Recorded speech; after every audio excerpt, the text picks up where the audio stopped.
I critiqued 78 first chapters last month. For reference, that's about 2.5 novels worth of just first 10 pages. And I found myself given some of the same advice over and over. So today we're going to talk about the most common issues that I saw in those 78 first chapters so that you can make your opening pages as strong as possible. Take a deep breath. You've made it to the writing woods.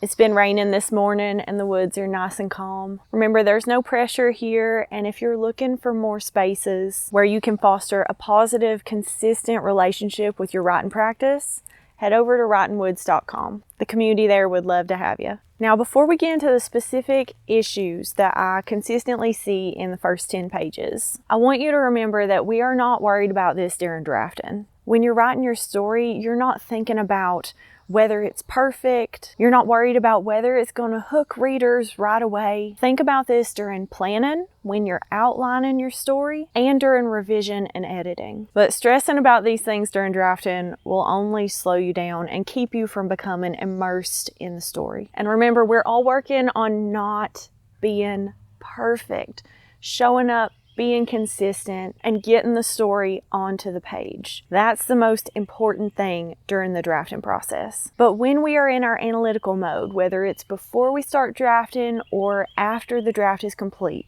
when we're revising and editing, here are a few things to think about. Number one, this is probably the word that I said the most over these 78 critiques: conflict. I've talked about it before, I'll talk about it again. Beginning with conflict is the number one most important thing you can do to make sure your opening pages are engaging. What is conflict?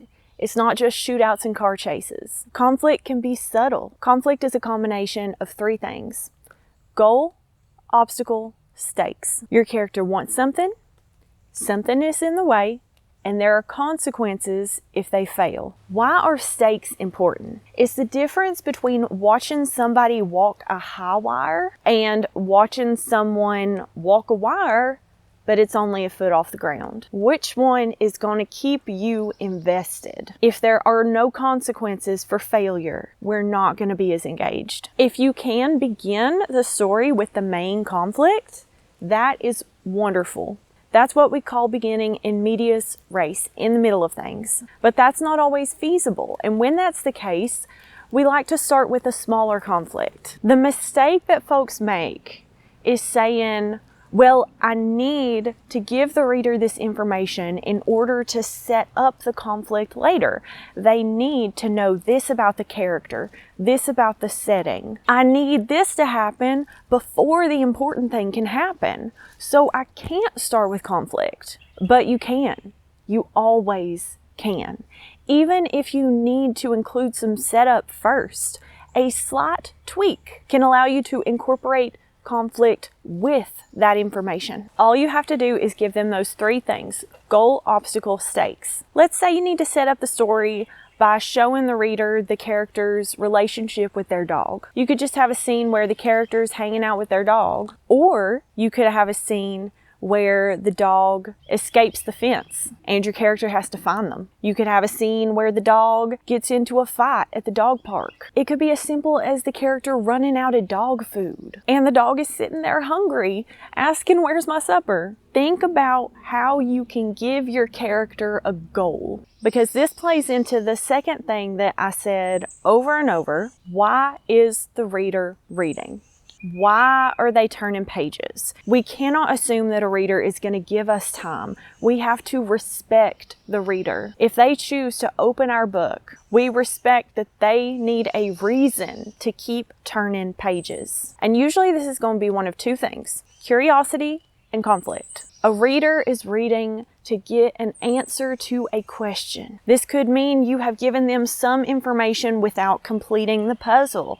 Something like a murder mystery where they're reading to find out who done it. Or it could mean you've set up conflict where they're reading to find out, will the character achieve their goal and will the stakes be realized? These 2 things are how we get a reader engaged. And if you're trying to hook an agent, they're going to be even harsher here than a general reader would be. And that's not because agents are mean, that's just because they get a lot of manuscripts. So they have to be selective, and you have to hook them in the first 10 pages. Ideally, we want to include both conflict and curiosity. This can be a difficult balance because we want to make sure the reader has enough information to become curious without giving them too much so that they don't have anything left to wonder about. Beta readers are excellent here because it can be really difficult to look at your own work objectively. You as the author have all of the information, so it's challenging to view it as a reader who has none. Don't be afraid to share your work with other readers, and if you are looking for betas,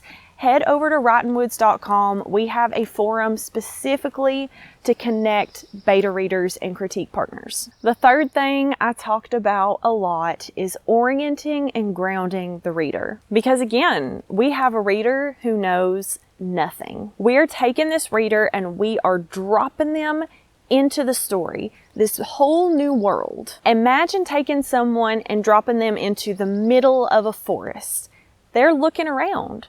They're trying to figure out who's here. Where am I? What are the rules? When you drop a reader into a story, you have to give them something to press their feet into. You have to give them some solid ground. And we don't do that with a high-level explanation of where we are and what the rules are. We do that by giving them something solid. This is why beginning in scene is so much stronger than beginning with something abstract. Think about sensory details and not just visual. Try to take vision off the table for a moment and think about, what does it sound like? What does it smell like? What emotions are being evoked? And what does this character want and why? A confused reader is not an invested reader. If the reader is wondering, what is going on? Where am I? Who am I with?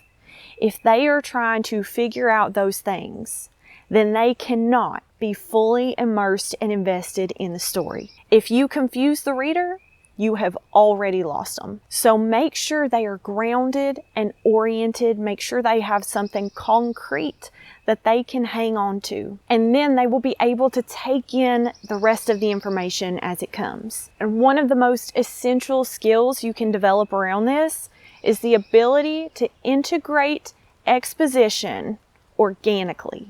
That means you are not breaking the story, you're not breaking the flow of the narrative in order to give the reader information. And that is hard, y'all, but when you get good at it, you will be able to give the reader a lot of information, something that might take you a paragraph of exposition.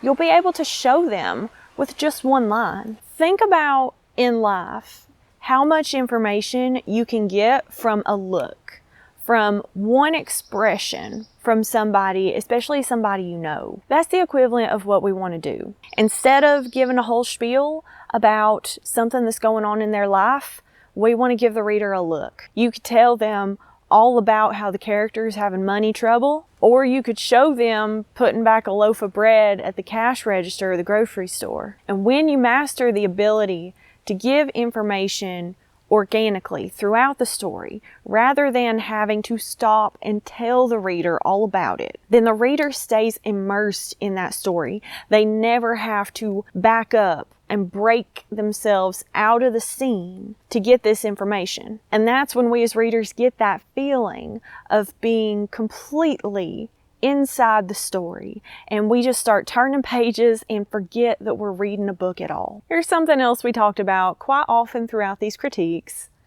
prologues. I saw quite a few prologues, with most authors recognizing that agents specifically don't usually like prologues, but still thinking that their story was the exception. Out of these 78 critiques, about a third had prologues, and out of those, I saw one prologue that worked.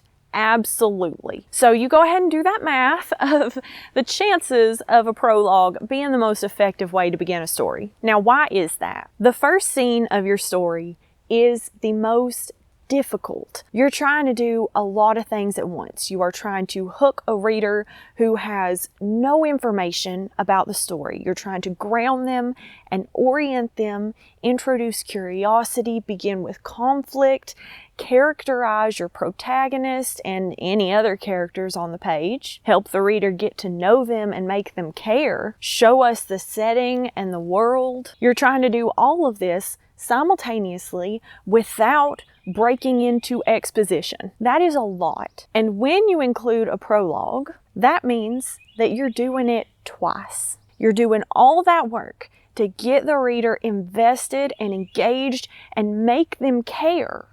And then you're ripping it away and saying, sorry, I know I told you we were starting here, but we're actually starting here instead. So now we need to do all that work again. And y'all, this can be really effective in film and television. We see that a lot where we start with a crazy piece of action and then we back up and say, here's how we got there. And this is much more effective on screen because it is a more passive experience. The viewer is not responsible for completing the story in the same way that a reader is. Prologues are the most problematic when they are materially different from the rest of the story. The more differences you have in the prologue, the more difficult it's going to be to transition into chapter 1. The one very effective prologue that I saw had the same character and setting as chapter 1. It was only a time jump, and having the information from the prologue, which was a flash forward, changed the reader's perception of chapter 1. And that is the only reason to include a prologue. If the prologue significantly changes the way the reader perceives chapter 1, then it serves a purpose. Now we still have to balance that against the fact that it can be jarring, against the fact that it may confuse the reader, because remember, a confused reader is not an invested reader, and against any differences in the tone, the style, anything about the prologue that may make a reader pick it up and say, this is for me, when it's really not, when the rest of the story is different, or vice versa. It's not for me when it really is. The worst reason to include a prologue is because you want to hook the reader with that and then give them chapter 1, which is slower. If your chapter 1 is not strong enough to hook the reader, that means you need to work on chapter 1, not add something before it. And if you're saying, well, because of the place I need to start, I can't make it stronger or more engaging, you can. I promise you can. So y'all, the majority of the time, prologues simply don't work. If you are including a prologue, make sure it is for the right reason, which is that it is necessary for the reader to perceive chapter 1 in the way you need them to, and make sure it is the strongest option available. And no, you cannot just call your prologue chapter 1. Even if you title it chapter 1, it's still a prologue, y'all, and it makes it even more jarring because the reader expected this to be the story proper, and when they get to chapter 2, they realize it's not. And we'll wrap up with one more piece of advice which we've kind of circled around during this, and that is that your opening pages should be focused. A lot of authors have a tendency to want to do everything at once. And I understand why, especially when I'm sitting here telling you all of these things that you need to be doing in your first chapter. But even though there's a lot for you to juggle mentally and to think about and to puzzle together, the solution should be simple and small and focused. If your story has 3 big conflicts, you don't need to introduce them all at once. In fact, I suggest you don't. Focus on one. You can hint at others, but certainly don't give them the same weight. Because remember, we're trying to ground the reader. We want them to feel immersed, and we want them to be able to look around and understand what is important. You don't need to throw the whole story at them at once. We're building the story. So start with a solid foundation, a focused first scene with a clear conflict, goal, obstacle, and stakes. Lay that foundation and then build upon it as you develop the story. That is my advice for creating a first chapter that hooks readers, that hooks agents, that's engaging, and that is true to the greater story you are developing. And remember, we're not worrying about this during drafting. Most manuscripts begin too early, and that's just the way it is, because it's more natural for us when we are telling the story to start at the beginning rather than starting in medias res. And that's okay.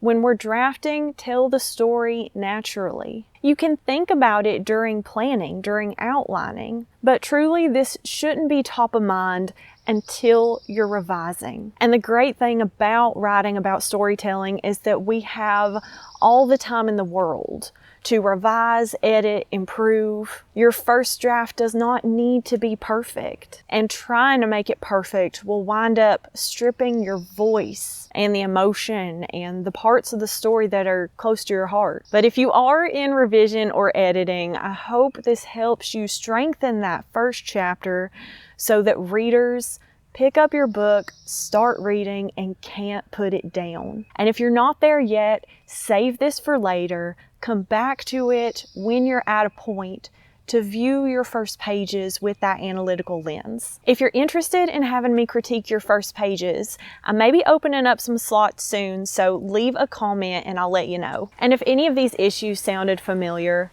remember that that is okay. We're not shooting for perfection, we are shooting for growth and learning. And every draft, every revision is an opportunity. So go write something, and I'll see you around the writing woods.